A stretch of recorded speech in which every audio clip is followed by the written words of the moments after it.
अस्सलाम वालेकुम रहमतुल्लाहि वबरकातुहू।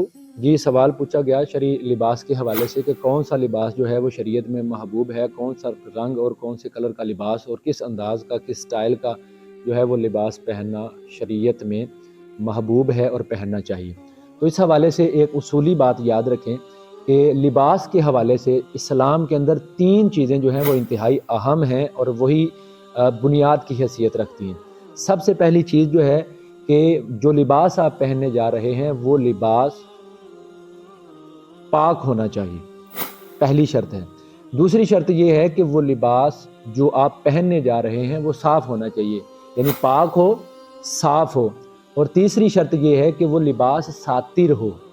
सातिर मतलब कि जितना हिस्सा शरीयत ने मर्द के लिए जिस्म का या औरत के लिए जो उसके जिस्म का हिस्सा छुपाने का हुक्म दिया है, उतना हिस्सा अगर वो लिबास छुपा रहा है तो वो शरई तौर पर लिबास जो है वो जायज़ है, उसके अंदर कोई कबाहत नहीं है। इसमें रंग की कोई जो है वो कैद नहीं है, इसमें उसके स्टाइल की कोई कैद नहीं है। हाँ, मर्द के लिए एक शर्त इजाफ़ी है, औरत के लिए मर्द के लिए ये 3 शराइत इजाफ़ी हैं और मर्द के लिए एक शर्त इजाफ़ी है, और वो ये है कि वो लिबास मर्द जो लिबास पहने वो रेशमी ना हो। अगर ये 4 शराइत पूरी हो रही हों तो वो लिबास शरई है, वो लिबास जायज़ है, उस लिबास को इस्तेमाल किया जा सकता है, पहना जा सकता है और उसमें नमाज रोज़ा हो सकता है। बहुत शुक्रिया। अस्सलाम वालेकुम रहमतुल्लाहि व बरकातहू।